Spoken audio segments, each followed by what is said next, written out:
शायद exclusive are get तक जो है वो पहुंच जाए। तो सर्किट डायग्राम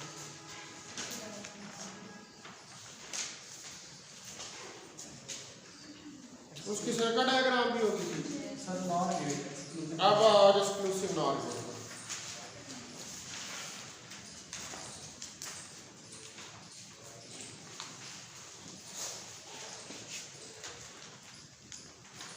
अब नॉर तो यहाँ से पता आपको चल रहा है कि नॉर गेट का तो आपको पता है कि आर के आगे नॉट गेट जो है वो लगा होता है। तो ये गेट जो है ये हमें ओपन होता है। This gate is obtained by inverting the input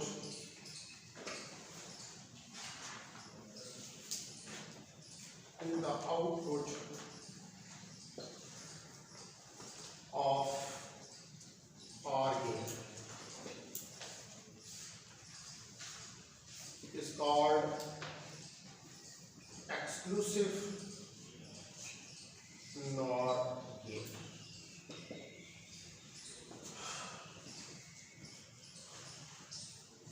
तो जब आप एक्सक्लूसिव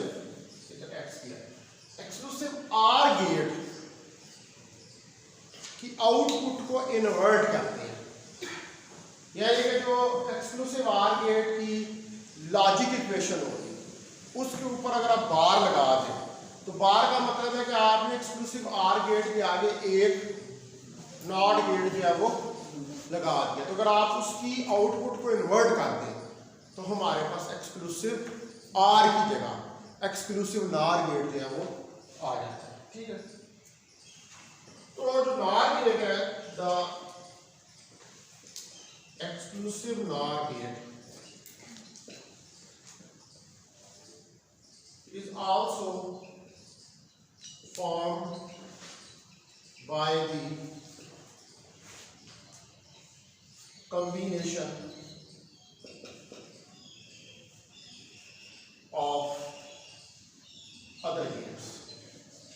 जिस तरह एक्सक्लूसिव आर नॉर नैंड ये सारे दूसरे गेट्स के कम्बिनेशन से बनते हैं, इसी तरह जो एक्सक्लूसिव नॉर गेट है ये भी दूसरे गेट्स के कम्बिनेशन से बनता है। तो इसमें इस गेट के अंदर जो आउटपुट 1 है, this gate has output 1 only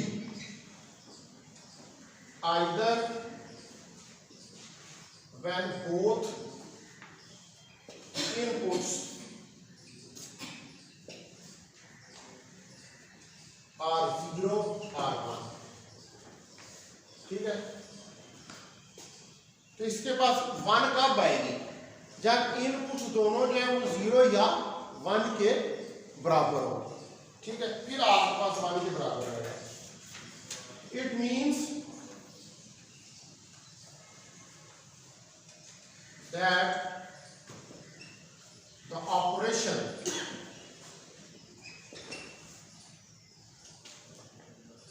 of this gate is quite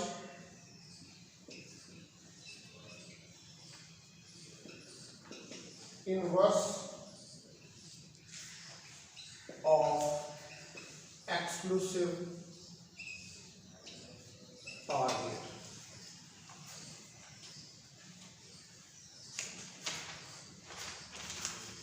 Now इसकी अब आप देखें लॉजिक इक्वेशन जो है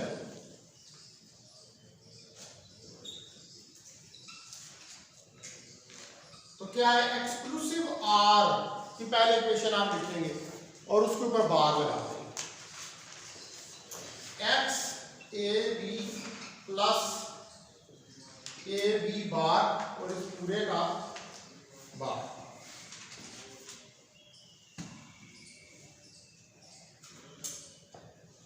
ठीक है, ये हमारे पास इसकी लॉजिक इक्वेशन है। अब इसका सिंबल, इसका सिंबल जो है ये हमारे पास इनपुट साइन,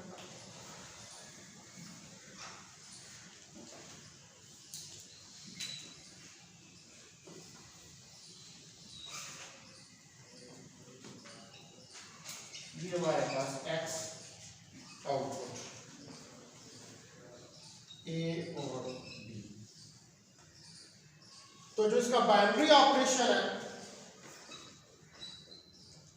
तो binary operation of exclusive NOR gate is x a dot b, बोला है डाल के उसके अंदर डॉट, उसके अंदर जो एक्सक्लूसिव आता है उसको प्लस डालते हैं उसके अंदर दायरे के अंदर। ठीक है, अब रहेगी इसके पीछे जो है इसकी सर्किट डायग्राम। तो सर्किट डायग्राम बनाते हैं इसकी।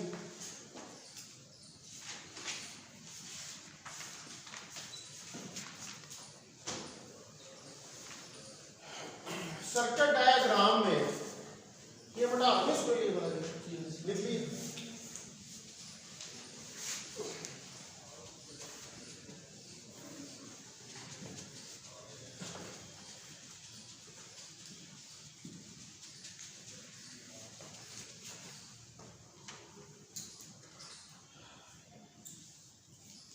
ये एक इनपुट है और इसके आगे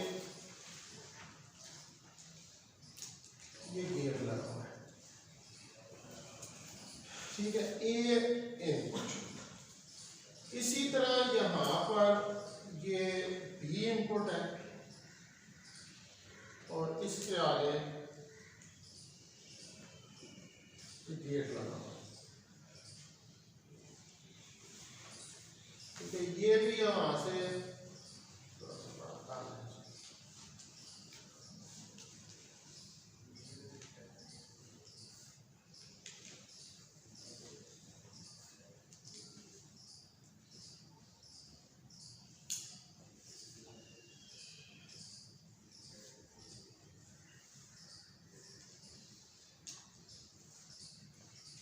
इसके आगे जो है वो एक नॉट गेट।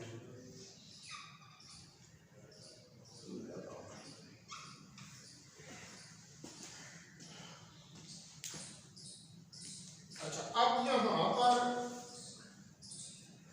जो है एक इधर से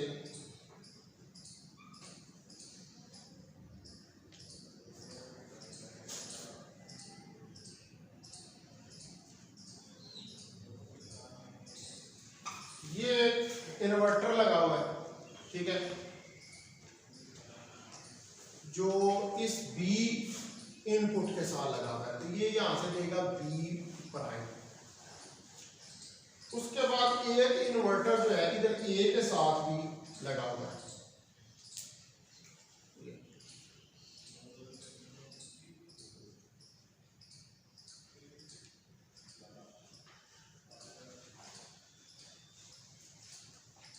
ठीक है, ए के साथ भी एक इन्वर्टर जो है वो लगा हुआ है। तो ये यहां से क्या देगा आपको ए प्राइम।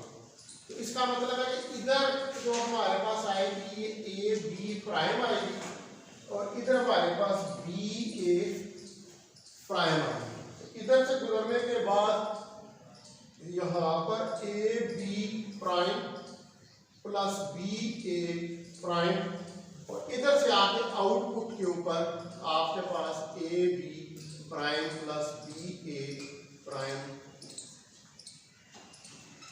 का बार आ गया।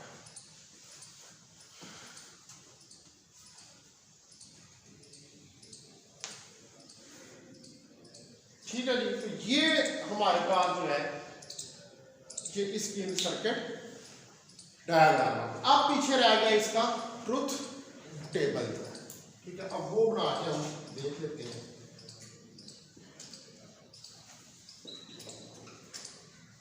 Truth table.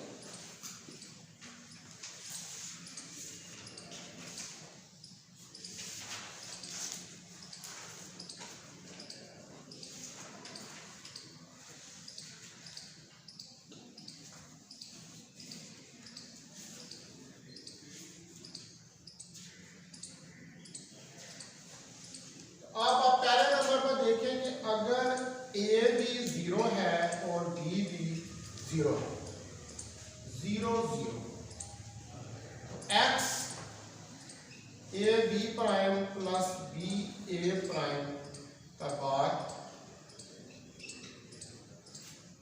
0 0 का बार प्लस 0 0 का बार, तो एक्स 0 1 प्लस 0 1 का बार, तो 0 प्लस 0 का बार 0 का बार इज इक्वल टू 1। ये मानना ठीक है। अब अगर a 0 है और b 1 है, तो x a की जगह पे 0 1 का बार प्लस b 1 0 का बार तो 0 0 प्लस 1 1 का बार, 0 प्लस 1 का बार दैट इज इक्वल टू 1 का बार इज इक्वल टू 0। यानी कि अगर a 0 b 1 हो, x 0 के बराबर आ जाए। उसके बाद अगर a 1 है और b 0 है, तो x देखें आप a 1 1 0 का बार प्लस b 0 1 का बार, तो 1 1 प्लस 0 0 का बार, तो 1 प्लस 0 का बार 1 का बार इज इक्वल टू 0। 1 0 0, ठीक है। उसके बाद अगर a भी 1 और b भी 1, तो x 1 1 का बार प्लस 1 1 का बार, x 1 0 प्लस 1 0, तो 1 0 प्लस 0 0 का bar is equal to 1, 1 1 is equal to 1।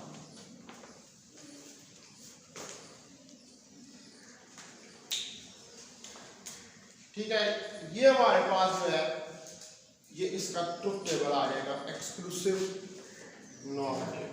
Circuit diagram बना लिया आपने, ऑपरेशन भी इसका देख लिया। ठीक है, अब आखिर में एक गेट रह गया जिसको हम नाम देते हैं नल गेट। ठीक है,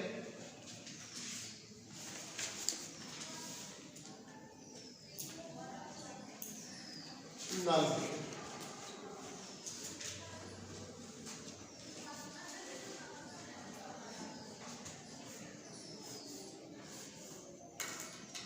अच्छा, अभी आपने ये जितनी स्टडी की है इसके अंदर आपने ये देखा है कि आर गेट का अपोजिट गेट होता है जिसको नार गेट कहते हैं, एंड गेट का अपोजिट गेट होता है जिसको नैंड गेट कहते हैं। लेकिन हमने नॉट का कोई अपोजिट गेट नहीं देखा, नॉट गेट का जो है वो कोई अपोजिट गेट नहीं होता। तो इसका मतलब है कि फिर अगर इनके अपोजिट होते हैं तो फिर नॉट गेट का भी कोई अपोजिट गेट जो है वो होना चाहिए। तो हम जो नॉट गेट का अपोजिट गेट है उसको हमने आप दे देते हैं कि that is a null gate. ठीक है, क्योंकि उसका कोई अपोजिट होता नहीं है, तो हम उसको एक ऐसा नल का क्या मतलब है, जो चीज़ नहीं होती है, उसको हम नल गेट का नाम जो है दे देंगे। तो इसका मतलब है कि जो नल गेट है उसको हम किस तरह डिफाइन करेंगे कि वो गेट कि जो इनफैक्ट गेट नहीं है, यानी कि जो इनपुट को चेंज नहीं करता, यानी कि आप जो उसकी जो इनपुट होगी वही उसकी आउटपुट भी होगी। ठीक है, तो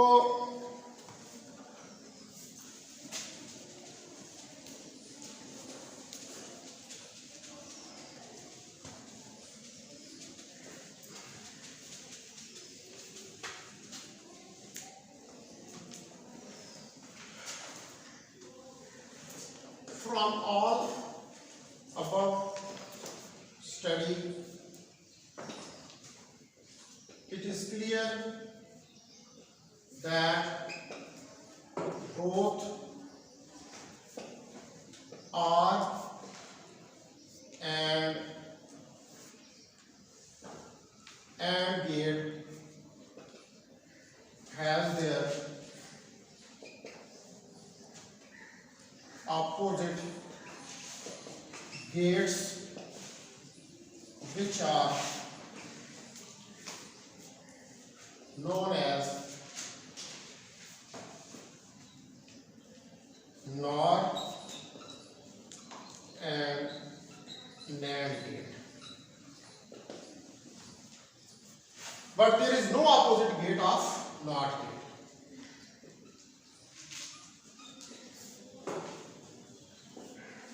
There is no opposite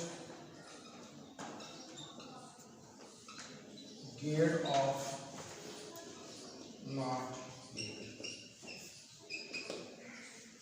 So there must be a gate which is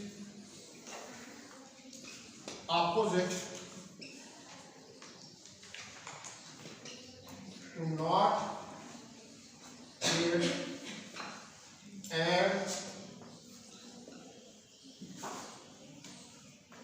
and is known as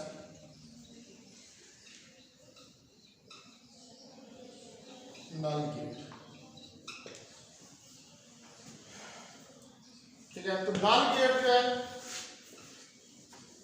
Null gate will have same input and output.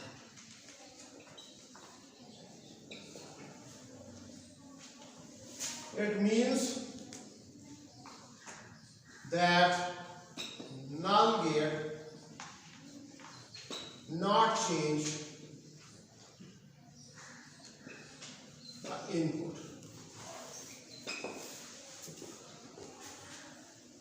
Actually,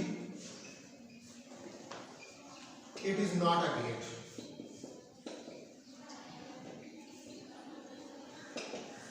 असल में तो ये गेट नहीं है। जो गेट होता है वो तो इनपुट को यकीनन कुछ ना कुछ जो है वो चेंज ज़रूर करता है, तो इसलिए ये कोई गेट नहीं है। अब मुझे ऐसे लगता है कि शायद कोर्स जो है इसका जो है ना वो कंप्लीट हो गया इलेक्ट्रॉनिक्स का, लेकिन मुझे एक बताओ इसको चेक करना पड़ेगा। कोई आर्टिकल जो है वो रैद कोर्स आउट है किसी के पास?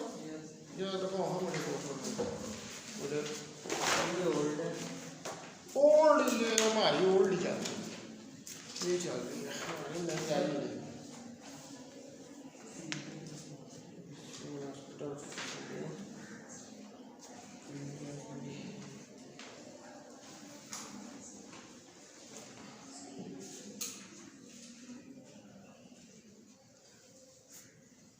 अच्छा, इसके अंदर ना अब एक उसने logic gates and their applications, ठीक है, वैसे ये कोर्स खत्म हो गया, ठीक है, ये खत्म हो गया लॉजिक गेट्स की एप्लीकेशन। आप अगर जो सेकंड ईयर की बुक है ना उसका 18वां जो चैप्टर है उसके अंदर उसने 3-4 जो है ना वो उसकी 2-3 एप्लीकेशंस दी हुई हैं गेट्स की सेंसर के तौर पर, ठीक है। वो एप्लीकेशंस क्या होती है? अलार्म नहीं होता, अलार्म वो भी गेट ही होता है कि आप वहाँ पर जो है वो कोई सिग्नल उसको दें तो वो अलार्म बज पड़ता है, यानी कि 1 करेंगे तो अलार्म चल पड़ेगा, 0 होगा तो अलार्म नहीं चलेगा। तो उन्होंने उसके अंदर ये बताया हुआ कि आप एज ए साउंड का सेंसर और एज ए टेम्परेचर का सेंसर उसके तौर पर गेट्स को यूज़ कर सकते हैं आप। इसको जो है ना वो हेरिडे रेजरी क्रेन के अंदर भी जो इलेक्ट्रॉनिक्स का चैप्टर है उसके अंदर भी इसने ये थोड़ा सा डिस्कस किया हुआ है, और जो है ना इसका सेकंड ईयर का 18वां चैप्टर उसके अंदर भी इसने ये एप्लीकेशन 2-3 इससे ज़्यादा और है, ठीक है। तो मैं ये तो नहीं जाऊँगा मैं इसकी में, बाकी जो जितना आपका इलेक्ट्रॉनिक्स का कोर्स था वो मैंने आपको पढ़ा, ठीक है, वो सारा कंप्लीट हो गया। अब हमने नेक्स्ट जो है वो मूव करना है न्यूक्लियर फिजिक्स की तरफ, और उसमें सबसे पहले न्यूक्लियर स्ट्रक्चर, रेडियो एक्टिविटी और ये वाली चीज़ें जो हैं वो हमें स्टार्ट करना है। तो आपका ये जो इलेक्ट्रॉनिक्स है ये ख़त्म हो गया, जो बड़ा चैप्टर था ना में ये जो है ये ख़त्म हो गया। अब हमने जो नेक्स्ट मूव करना है वो हमने करना है न्यूक्लियर फिजिक्स की तरफ।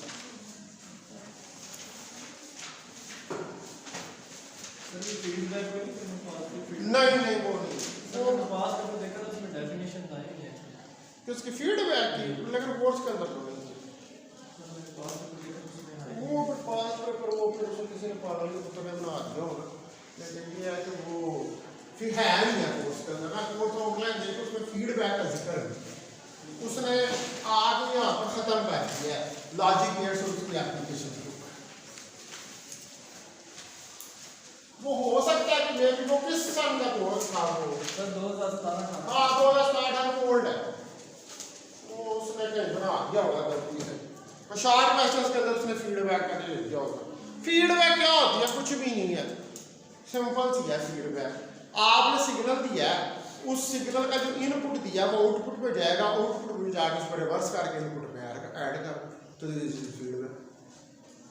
दो तरह की फीडबैक होती है, एक पॉजिटिव फीडबैक होती है, नेगेटिव फीडबैक, ठीक है। वो बुक से पढ़ सकते हैं आप अगर सपोज करो कि कहीं पे आइए, लेकिन हम जो हमारे पास कोर्स आउटलाइन है उसके मुताबिक कोर्स खत्म हो गया, क्योंकि बीएससी का भी जो कोर्स है उसके अंदर भी फीडबैक नहीं है, उसके अंदर भी ऑसिलेटर्स नहीं है। ये हालांकि मैंने किताब में लिखे हुए हैं, फिर इसके अंदर हाइब्रिड पैरामीटर्स भी हैं, वो भी नहीं है, ठीक है, क्योंकि ये बेसिक इलेक्ट्रॉनिक्स है। बेसिक का मतलब है कि सिर्फ एक फ्लेवर है जो इलेक्ट्रॉनिक्स का दिया गया है इसके अंदर।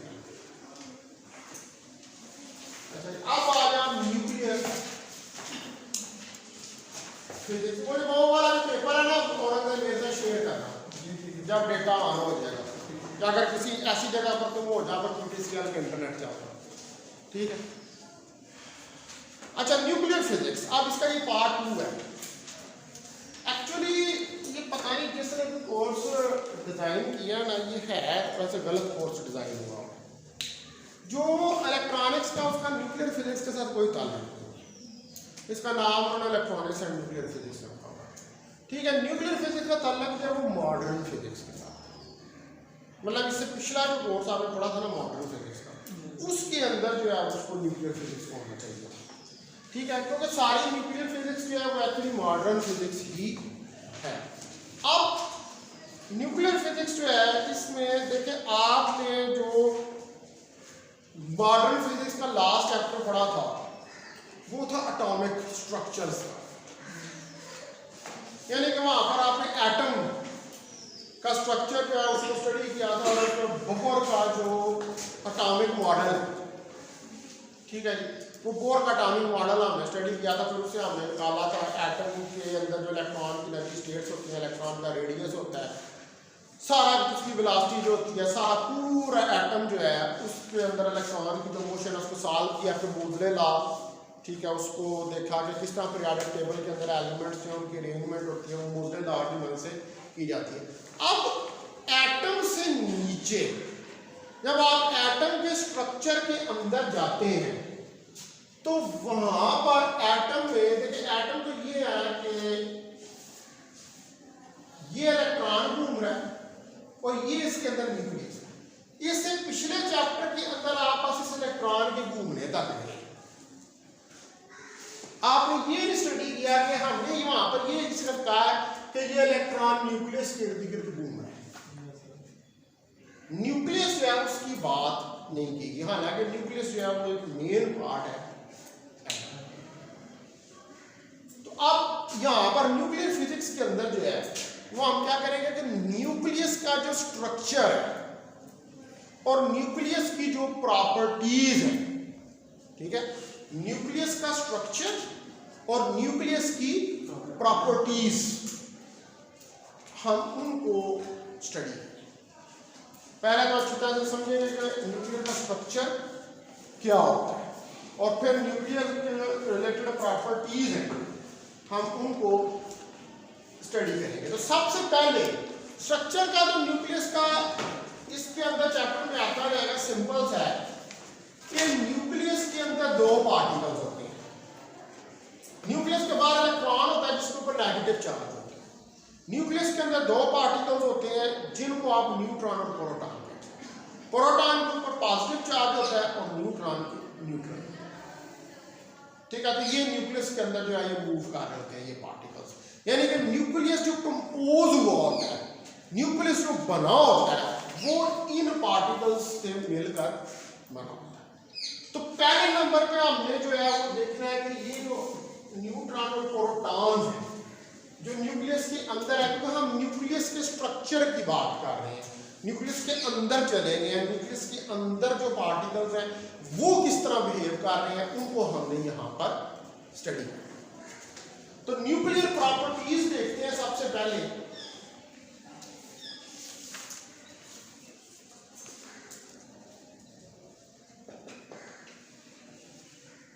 तो जो न्यूक्लियर प्रॉपर्टीज हैं, जो मेजर कॉन्स्टिट्यूएंट्स हैं न्यूक्लियस के, मेजर पार्टिकल्स जो हैं वो कौन से हैं? वो न्यूट्रॉन प्रोटॉन, ठीक है। Major particles of nucleus are protons and neutrons. Proton और न्यूट्रॉन। अब ये पार्टिकल्स जो हैं ये इलेक्ट्रॉन्स की तरह एलिमेंट्री पार्टिकल्स नहीं है। These are not elementary particles like electrons, ठीक है। ये इलेक्ट्रॉन्स की तरह जो है वो एलिमेंट्री पार्टिकल्स नहीं है, ठीक है। क्यों? क्योंकि ये कंपोज हुए होते हैं other particles which are known as quarks. They are composed of other particles which are known as quarks, जिनको हम क्वार्क्स का नाम देते हैं। तो इलेक्ट्रॉन एलिमेंट्री, अब पहली बात तो यह है कि यहाँ पर ये लफ्ज़ समझने वाला है एलिमेंट्री। एलिमेंट्री का मतलब ये होता है कि जो किसी और चीज से मिलकर ना बने, ठीक है। जिसका कंपोजिशन के अंदर कोई और चीज ना हो उसको हम एलिमेंट्री कहते हैं। यानी कि जो इलेक्ट्रॉन्स हैं इनका और कोई स्ट्रक्चर नहीं होता, ये एलिमेंट्री बस हैं, ये इलेक्ट्रॉन्स ये मौजूद है, ये न्यूक्लियस के गिर्द जो है वो चक्कर लगा रहे हैं, इनको हम एलिमेंट्री कहते हैं। लेकिन जो न्यूट्रॉन और प्रोटॉन इनको हम एक्चुअली कहते हैं हेड्रॉन्स। अगर आप पार्टिकल फिजिक्स के अंदर जाए ना, जो है ना न्यूक्लियर फिजिक्स से की अगली जो ब्रांच है वो कौन सी है? वो पार्टिकल फिजिक्स, ठीक है। यानी कि न्यूक्लियस के अंदर भी जो पार्टिकल्स हैं उनके अंदर जो पार्टिकल्स हैं उनकी फिजिक्स, वो पार्टिकल। तो ये जो न्यूट्रॉन और प्रोटॉन के हेड्रॉन्स इनको कहते हैं। हेड्रॉन्स जो है ये वो पार्टिकल्स होते हैं जो क्वार्क्स से मिलकर बनते हैं। अब न्यूट्रॉन और प्रोटॉन के अंदर क्वार्क्स होते हैं, प्रोटॉन के अंदर दो अप क्वार्क्स होते हैं, एक डाउन क्वार्क होता है। न्यूट्रॉन के अंदर 2 डाउन होते हैं और एक अप क्वार्क होता है, ठीक है। उससे ये मैं अभी ये वैसे आपकी इंफॉर्मेशन के लिए बता रहा हूँ, जरा हमें इसकी ज़रूरत नहीं है, ठीक है। 12 तो ये इनसे मिलकर ये बने होते हैं। क्वार्क्स जो है ये सबसे छोटे पार्टिकल होते हैं किसी भी सिस्टम के सबसे छोटे, ठीक है। अब क्वार्क्स कहाँ से बनते हैं? क्वार्क्स के बनने के लिए मुख्तलिफ थ्योरीज, ठीक है, जिसके अंदर जो है वो स्ट्रिंग थ्योरी और इस तरह की थ्योरीज जो है वो भी आती है, ठीक है। तो ये हमारे पास यानी कि न्यूक्लियर का स्ट्रक्चर क्या है?